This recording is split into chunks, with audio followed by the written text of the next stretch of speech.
सड़कें आज भी खराब हैं, शिक्षा का आज भी वो है, बेरोजगारी चली रही है। इन मुद्दों में कोई ध्यान ही नहीं देता। लेकिन आखिरी पे जाके हम उसी राम मंदिर पे या जात पे जाके वोट दे देते, क्योंकि हमारे पास ऑप्शन नहीं, हमारे पास दो ऑप्शन है, दोनों एक जैसे हैं। पिछले 10 साल से जो सांसद रहे हैं यहाँ पर, उन्होंने सड़क पे कोई काम नहीं किया है। ना ही वो कहीं पब्लिक में दिखे हैं, ना किसी के पास गए हैं। वो अपने घर में ही रह के उन्होंने जो करना हुआ अपने लोगों के लिए किया है, बाकी किसी के लिए कोई काम नहीं किया है।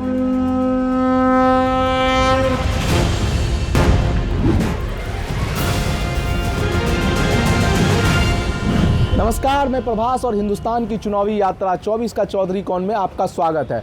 हम पिछले 15 दिनों से घूम रहे हैं यूपी के अलग अलग लोकसभा क्षेत्रों में, समझने की कोशिश कर रहे हैं कि मुद्दे क्या हैं, प्रत्याशियों की रणनीति क्या है और कहां किन मुद्दों पर प्रत्याशी किसके प्रति मन बना रहे हैं। अभी हम हैं कानपुर लोकसभा क्षेत्र के एक बाजार में और यहाँ हमारे साथ कुछ मतदाता हैं जिनसे हम समझेंगे कि किन मुद्दों पर वो प्रत्याशियों को वोट करेंगे, क्या मुद्दे हैं जो उन्हें आकर्षित कर रहे हैं। तो हम बात करते हैं कुछ वोटरों से।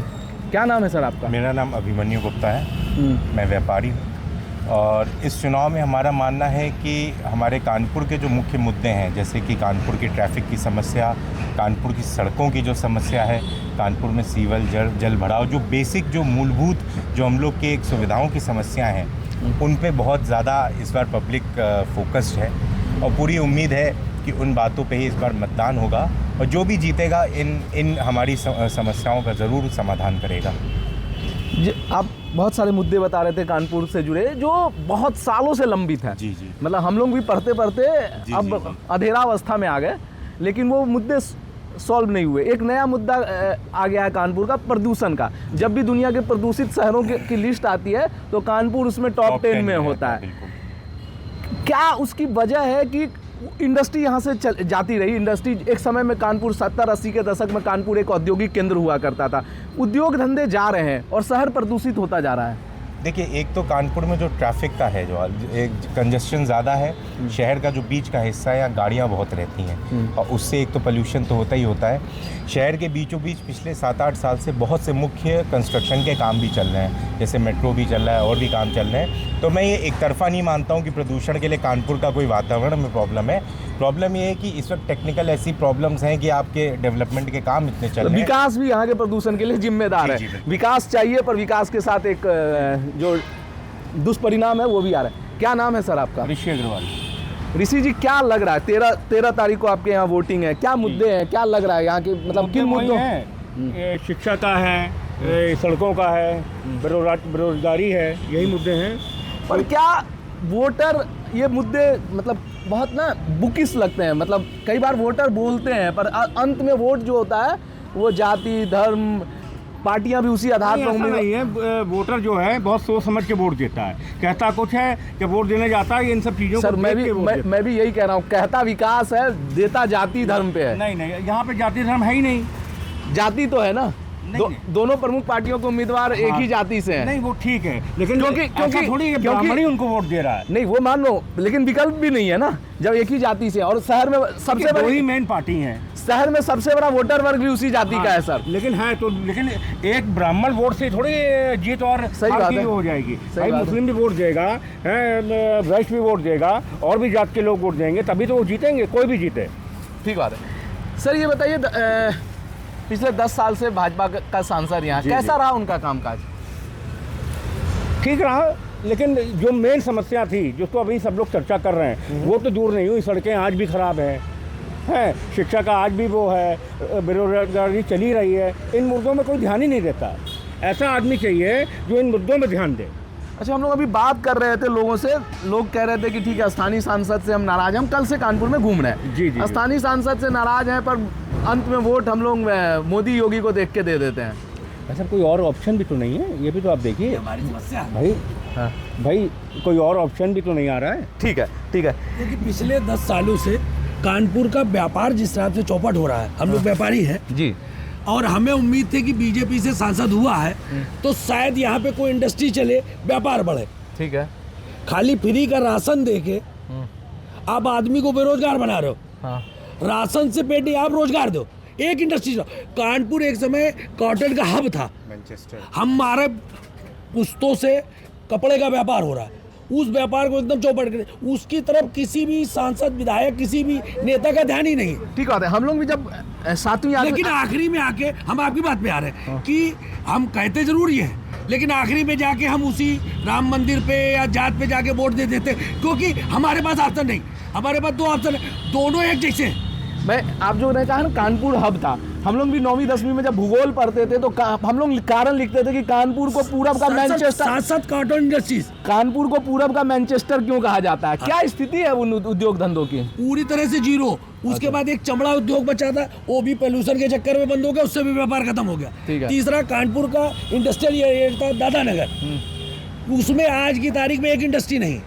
एक चीज बताइए, आप कह रहे हैं कि विकल्प ही नहीं है कुछ। बस ये हमारी मजबूरी है और हमारे ऊपर सांसद थोपा जाता है।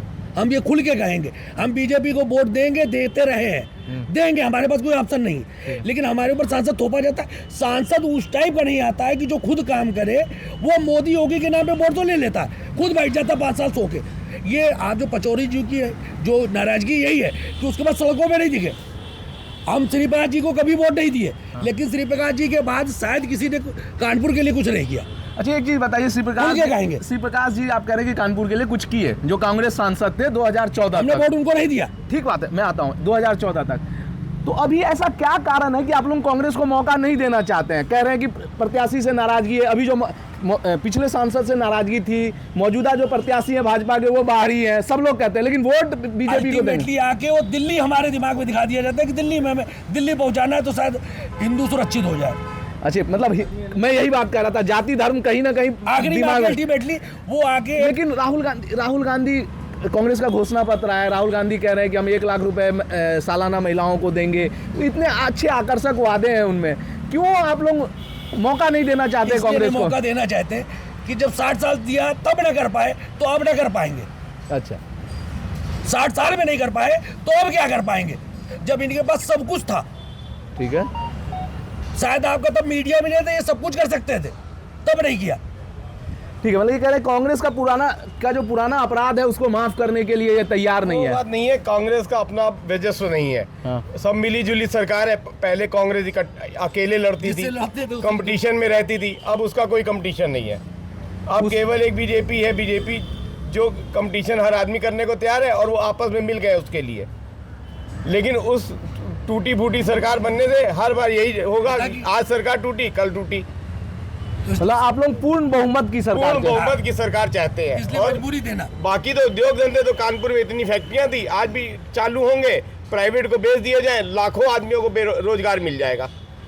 लेकिन उसको कोई ना कोई आगे कंसीडर करे तो उसको शुरू हो। अच्छा, वो भी कम। आपने नौकरी रोजगार की बात की, क्या चूंकि आप लोग व्यापारी हैं तो रोजगार का सीधा संबंध व्यापार से भी है। शहर में रोजगार बढ़ता है तो व्यवसाय बढ़ता है। ये हमें थोड़ा बताइए कि व्यवसाय की स्थिति क्या है? भाई व्यवसाय तो जैसे चल रहे थे कोरोना के बाद, अब फिर वापस उसी स्थिति में आ गए हैं। मतलब आप कह रहे हैं कि 2019 वाली स्थिति में बाजार लौट गया? लौट गया।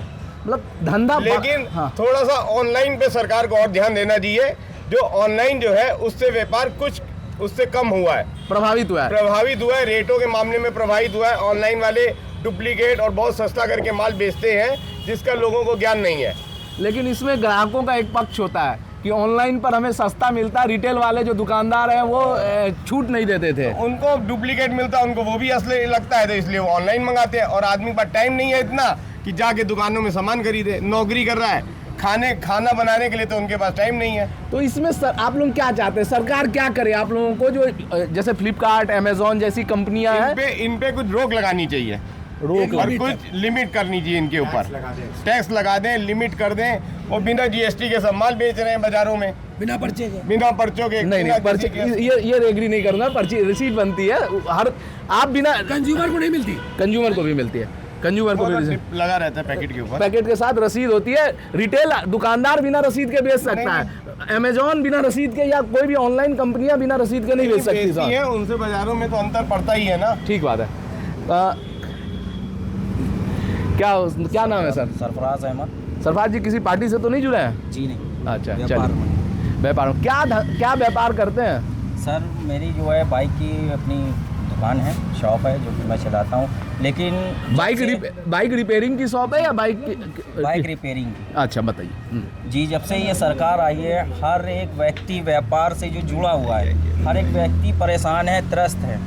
इस सरकार में व्यापार को लेके कोई भी जो है कार्य हुआ नहीं है, हर व्यक्ति परेशान है। अच्छा एक सेकंड करें, कोई काम नहीं हुआ, क्या काम चाहते हैं? ये बहुत जेनरिक बात हो जाती है कि कोई काम नहीं हुए। क्या काम, मुझे 5 काम बताइए जो सरकार या सांसद से आप चाहते हैं कानपुर में। जनता अगर आपको चुन रही है तो कार्य के लिए चुन रही है।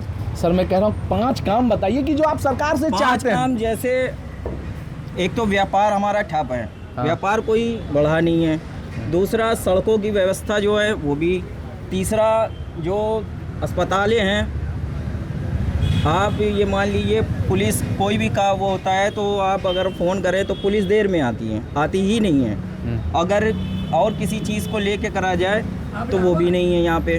मैं आपसे व्यापार की बात पूछ रहा था। चलिए एनीवे, ये एक आम समस्या है कि स्वास्थ्य और ये सब समस्याएं आम है। क्या नाम है सर आपका? विवेक श्रीवास्तव।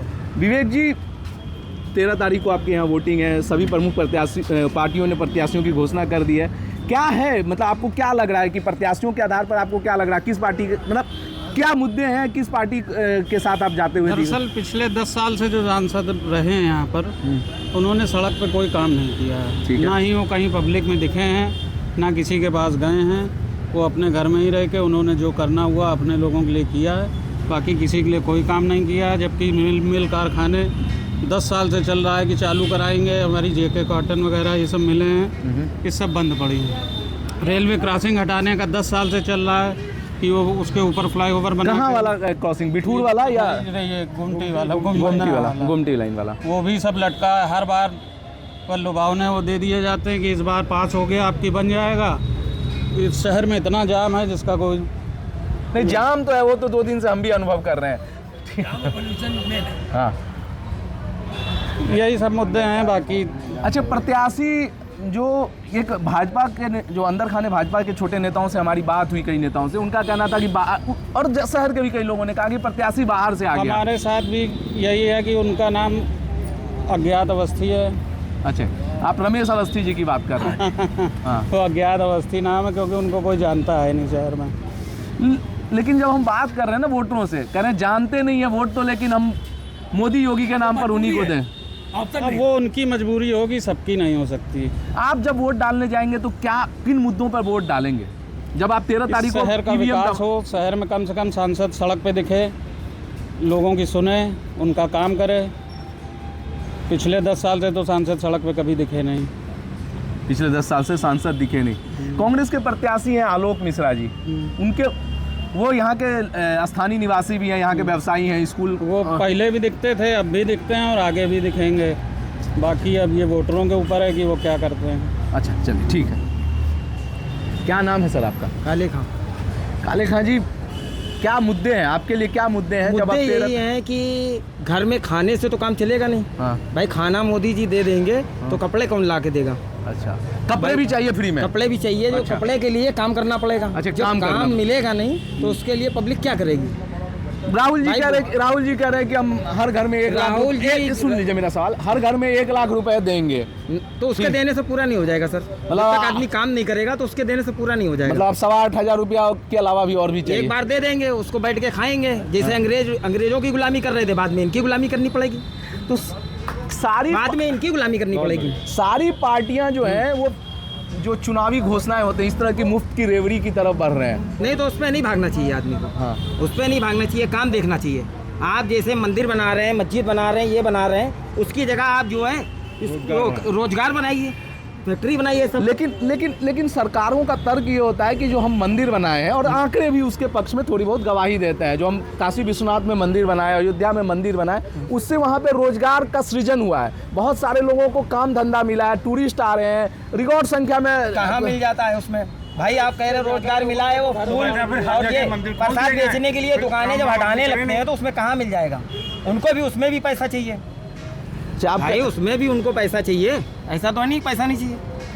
आप एक रोड पे ठेला वाला लगा रहता है, उसको जो है कहेंगे किनारे करो, नहीं चालान कर देंगे, पुलिस ऐसे वसूल लेंगे। लेकिन ये भी तो देखने में आया ना कि अक्सर लोग सरकारी ज़मीनों का अतिक्रमण करके दुकान बनाए होते हैं या ठेले लगाए होते हैं, तो ठेले वाला जगह थोड़ी नहीं ले जा रहा है, वो तो अपना शाम को लाया खड़ा कर दिया उसको। पर सर जाम की जो समस्या आपकी होती है उसमें उसका भी योगदान होता है जी। हर सिक्के के दो पहलू हैं। रिजवी जी, क्या जब आप 13 तारीख को वोट डालेंगे क्या मुद्दे होंगे आपके? बेरोजगारी अभी क्या करते हैं आप? कुछ नहीं। और पढ़ाई लिखाई कितने तक की है? 12 तक की है। 12 तक की है। इसके बाद किसी कंपटीशन की तैयारी की थी? नहीं, जॉब कर रहा था बॉम्बे में, अभी आया हूँ। तो आप जॉब छोड़ कर आए? घर में शादी थी, शादी के बाद आया। अच्छा, तो फिर बॉम्बे चले जाएंगे? यहाँ पर काम ही नहीं, रोजगारी नहीं है, और है भी तो उसमें जो तनख्वाह दी जाती है, जो मिलती है, वो दिहाड़ी मजदूरी से भी कम है। 200 रुपये दिन में, बताइए किसका काम होता है? 12 घंटे ड्यूटी करने के बाद क्या मिलता है? 200 रुपये। अच्छा, तो उसके लिए क्या किया जाएगा? और बाहर के शहरों में काम है, वहाँ उनको उस हिसाब से मिलता है पैसा। तो आप कह रहे हैं कि बॉम्बे दिल्ली जैसे बड़े शहरों में काम है, पैसा मिलता है, यहाँ पे उस हिसाब से वेतन नहीं मिल पा रहा है। क्या ऐसे करे सरकार की जो पलायन है, आप जैसे युवाओं का दूसरे शहरों की तरफ पलायन है वो रुके? यहाँ इंडस्ट्रीज है नहीं, खत्म कर दिए, जागमों का काम खत्म कर दिया। बाकी आप पंथी के अंदर देखिए, काम दिन ब दिन गिरता जा रहा है, दूसरी जगह इंडस्ट्रीज लगा रहे हैं। तो उसके लिए क्या है, सरकार क्या कर रही है? अच्छा, राहुल गांधी कह रहे हैं कि हमारी सरकार आई तो हम 1 लाख रुपए सालाना देंगे। अखिलेश यादव ने भी कहने को, एक मिनट सवाल, अखिलेश यादव घोषणा कर रहे हैं कि हम भी 3000 प्लस कुछ रुपए देंगे। क्या आपको क्या लगता है कि इस तरह की जो स्कीम्स होती हैं, जो देखिए ये सिर्फ सपने दिखाने वाले हैं, हकीकत में कुछ नहीं होना। हकीकत में यही होगा कि यहाँ का युवा उठ के दूसरे शहर जाएगा, खाड़ी देशों में जाएगा, वहाँ जाकर रोजगार करेगा, अपने परिवार से दूर तो करेगा। यहाँ कुछ नहीं होगा, यहाँ सिर्फ सपने दिखा रहे हैं, वो अपना वोट बैंक सीधा करेगा। आप मौजूदा सरकार के साथ साथ अखिलेश यादव, राहुल गांधी से भी नाराज? A to Z सबके कह रहा हूँ, मैं सिर्फ एक अखिलेश जी को नहीं कह रहा हूँ। मैंने यही कहा, मौजूदा सरकार से के साथ साथ आप अखिलेश, राहुल सबसे नाराज हैं।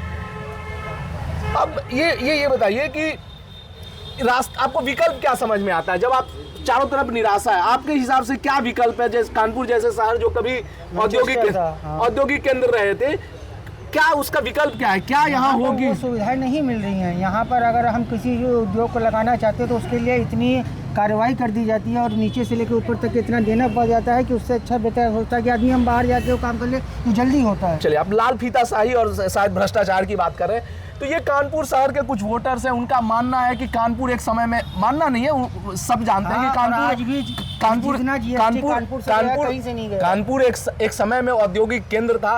वो गौरव गाथा, मतलब कानपुर का जो गौरव है वो फिर से एक बार लौटे, ताकि यहाँ युवाओं का पलायन रुके, लोग यहीं पे रोजगार पा सके। शहर में जाम की समस्या है, जो मौजूदा सांसद हैं उनसे भी लोगों की नाराजगी है कि शहर में जाम से मुक्ति के लिए, ट्रैफिक से मुक्ति के लिए काफ़ी कुछ नहीं किया गया। लेकिन ये मुद्दे क्या 13 तारीख को वोटिंग करते समय ये लोग ध्यान रखेंगे? ये 4 जून को ही पता चलेगा। हम इसी तरह आपको अलग अलग लोकसभा क्षेत्रों में ले जाते रहेंगे, बताते रहेंगे कि क्या मुद्दे हैं उनके, जब वो वोट करते हैं तो किन बातों का ध्यान रखते हैं। हम साथ में आपको प्रत्याशियों से भी मिलवाते रहेंगे, उनका भी पक्ष जानते रहेंगे। आप इसी तरह लाइव हिंदुस्तान के साथ बने रहिए और 24 का चौधरी कौन देखते रहिए।